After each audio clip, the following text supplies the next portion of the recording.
welcome to the channel. I'm Summer. I'm so excited for today's video. We are comparing round layers to short layers. I will be explaining the difference between both, why one might work for you versus the other, while touching on technique as well. So let's go ahead and get started. Okay, so I already have her sectioned off. We're gonna be doing the right side of the head with square layers.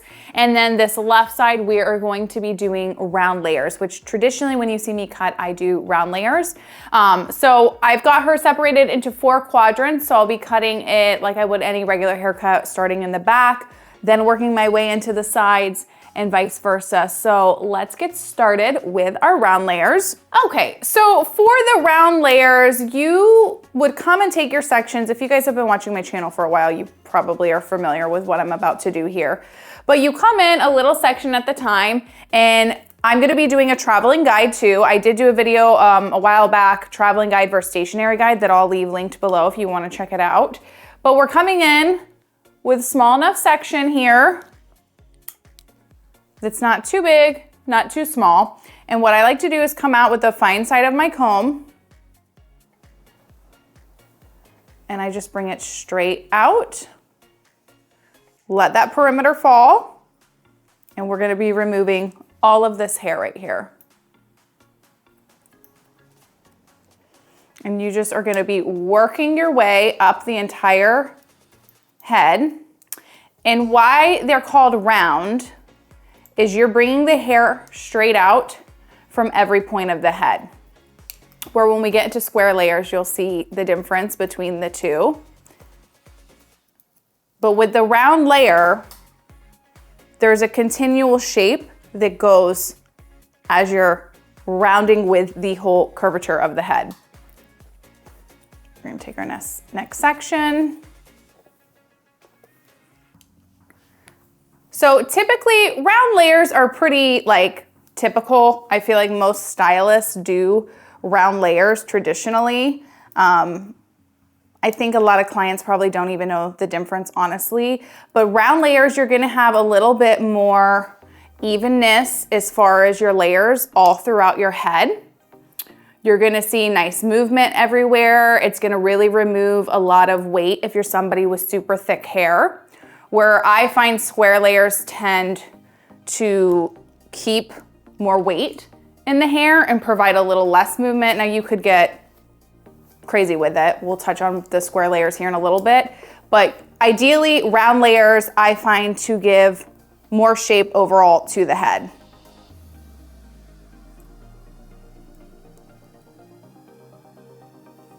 So I came out and I let my perimeter fall, and now I'm gonna adjust as I'm moving up the head here, and we're bringing straight out at a little bit higher of an angle and following your guide, moving up.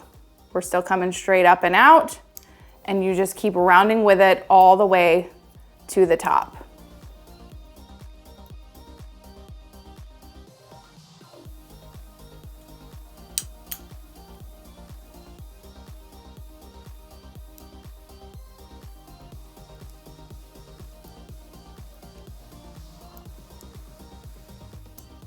And we have our last piece here. I always, at my ears, lightly over direct back.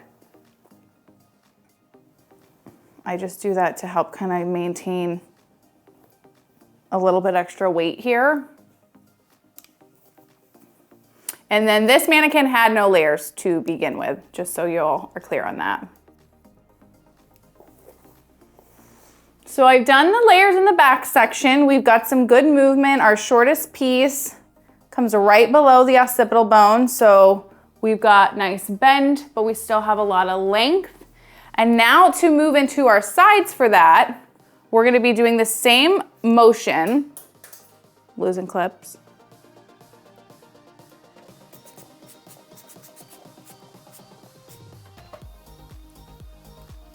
So we're grabbing from our sides and grabbing our old section.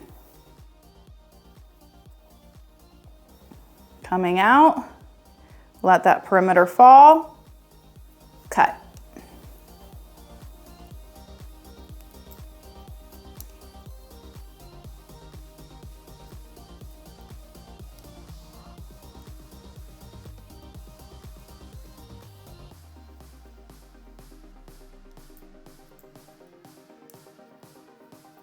And then I will as well be doing face framing on both sides.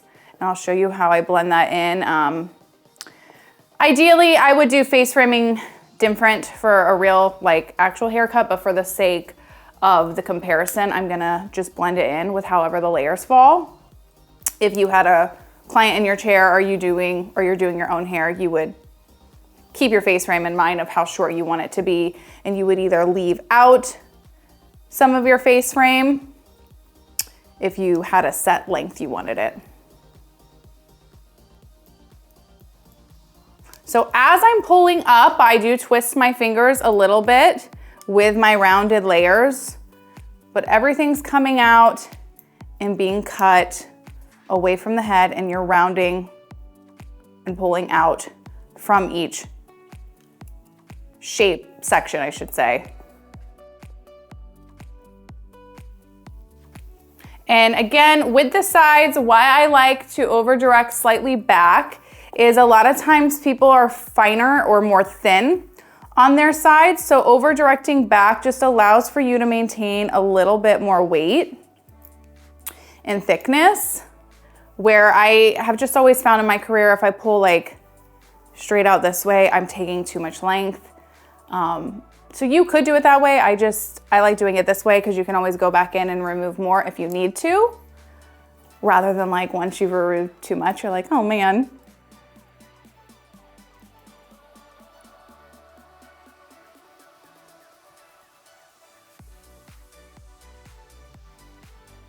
So both these layers are meeting up nicely for our top, and then we'll probably have 2 more sections here along the face, and then I will show you the face framing.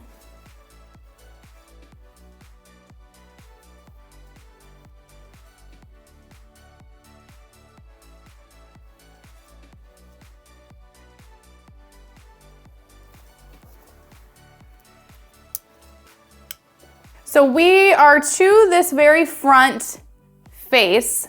And so what I'm gonna do is really over direct it back, just because I don't want to cut it too short. Like I said, I would typically set a guide if this were a client in salon, but for the side-by-side purposes, I'll show you the difference. So we're gonna come all the way back though, let that fall completely so you maintain your weight line, and then just cut right into it.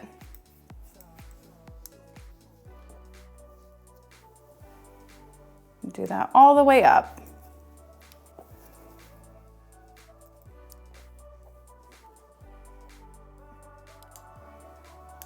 I can actually cut into that a little bit more. I really over directed it back.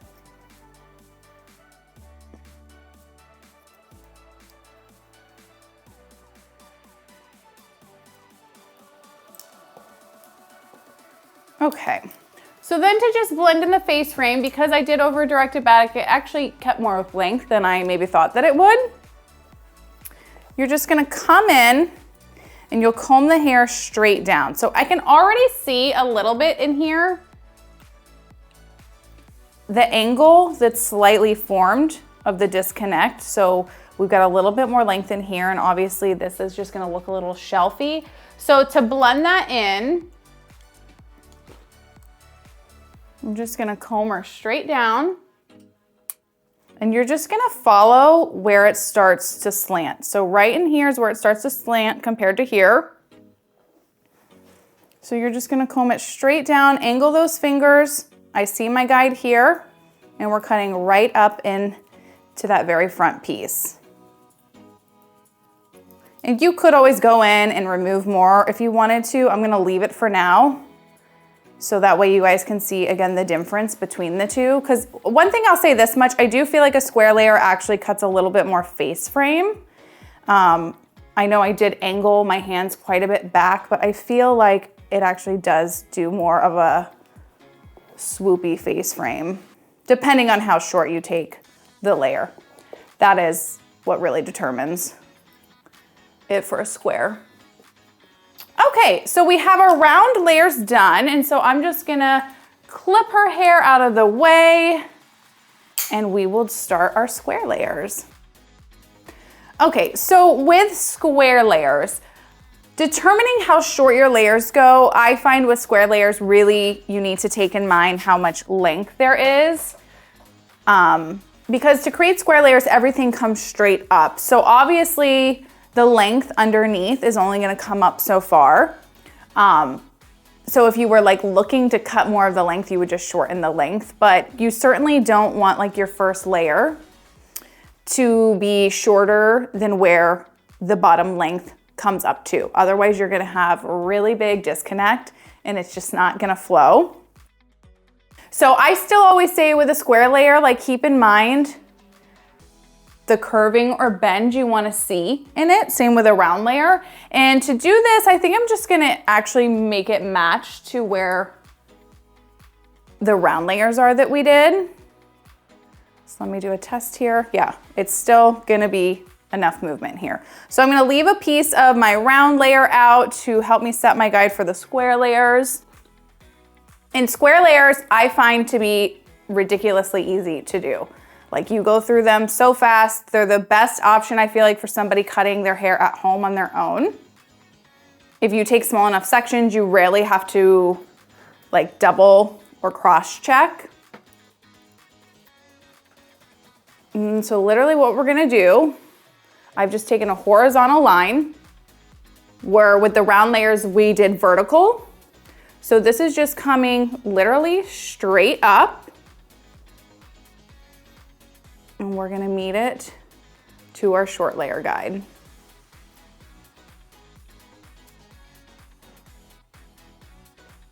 I'm gonna just lightly lower her. And then you just take your next section, going straight across, and comb straight up.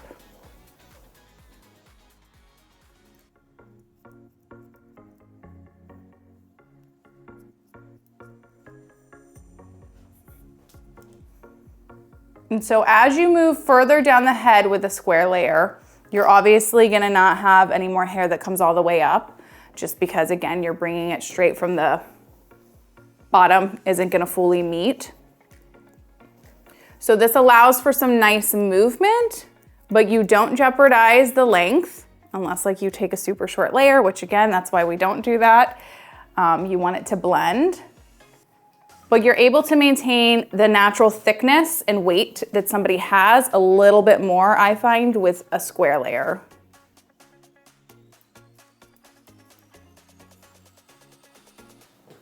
And this will probably be our last piece, if it even comes up.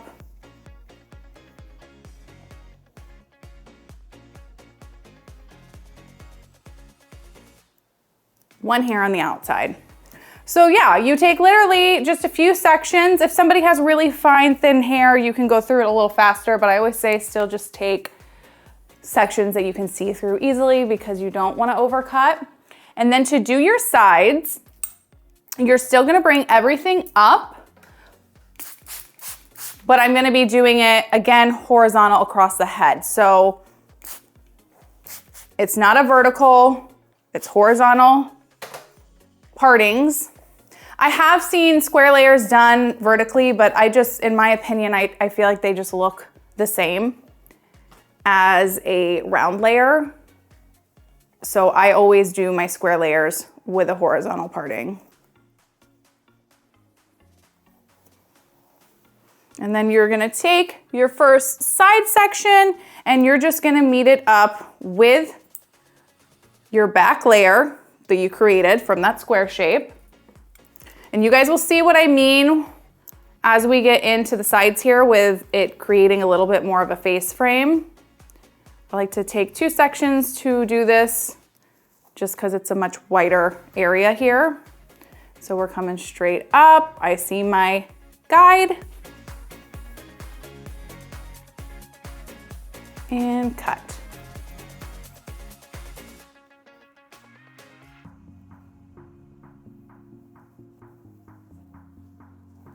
Straight up, cut.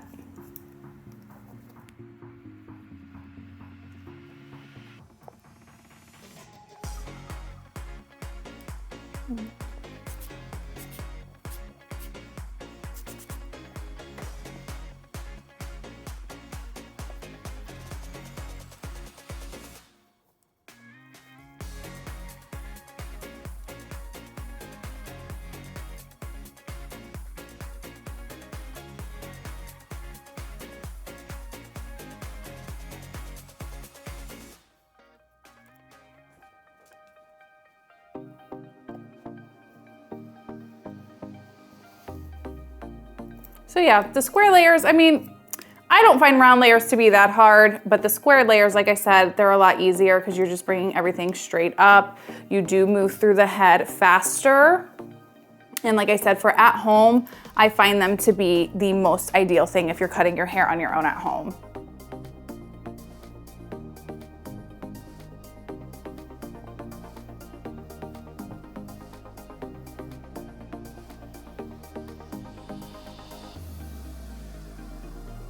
Just a little bit towards the front.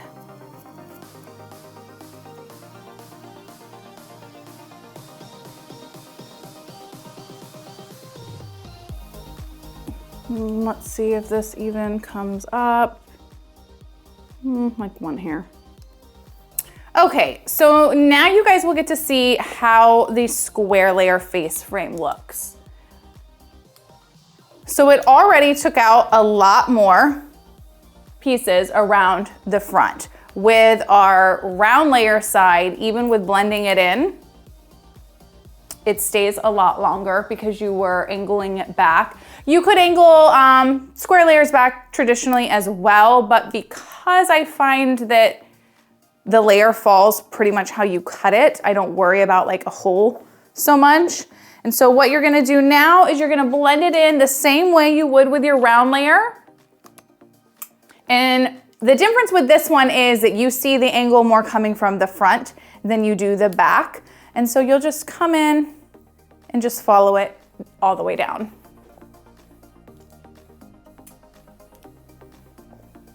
And you could come in if you wanted to soften up the square. She should be a little bit more actually right in here.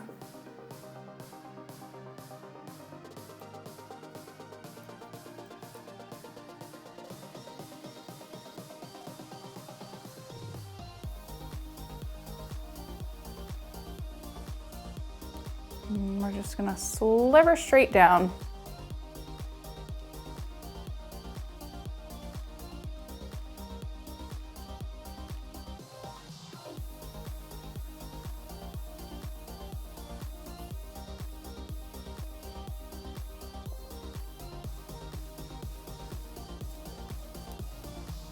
Okay, so what I'm gonna do now is go ahead and get her dry so you guys can see the visual final look, and then I might go in and point cut or soften up some areas. We'll see how it lays. And then really quick before I dry her though, I wanna let you guys know I am trying to do a couple of live model videos, so haircut tutorials, but with a real person. So if that is something that interests you and you are local to Florida, Central Florida area, go ahead and email me. I'll put my email below if you would like to be in a video coming up. So don't forget to check out the email in the description below.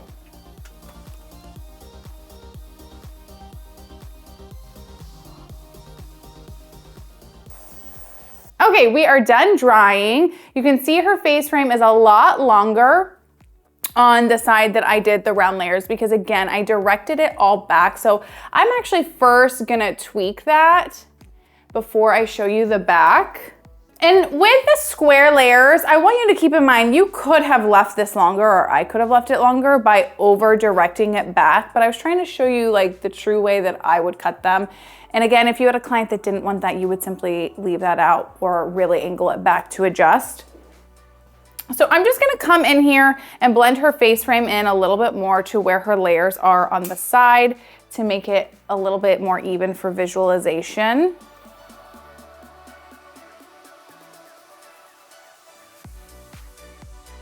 I'm literally just going in and slide cutting.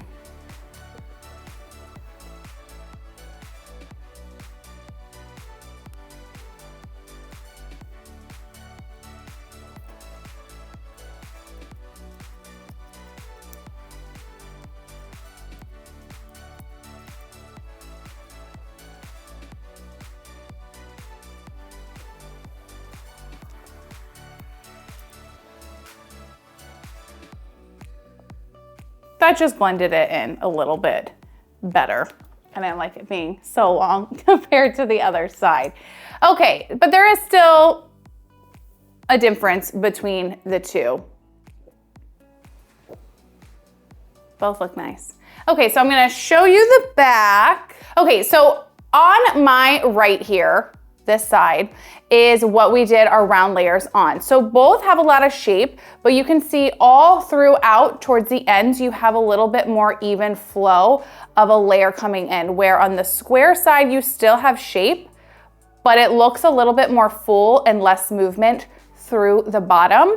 Both look great. One isn't better over the other. It's all personal preference. You do, though, with that square layer, maintain a little bit more fuller of a look with less movement, where on the rounded layer side, you can see all of that hair that's swooping, but both really look ideal. So I'm gonna do one final spin so you guys can see, and we'll get you out of here. All right, there we have the difference between round and square layers. Round layers are gonna create a little bit more movement all throughout the head. You're really gonna see a lot of shape from the top through the bottom. Square layers, you still get nice shape, but you do maintain a little bit more natural thickness and weight that is in the hair. You kind of can't go wrong with either. It really just comes down to personal preference, and I wanna hear in the comments below which one you like better. Are you a round layered girl or square layers? Let me know, and I hope you guys enjoyed this video. Be sure to check out the videos I mentioned linked below in the description, and I will see you next time.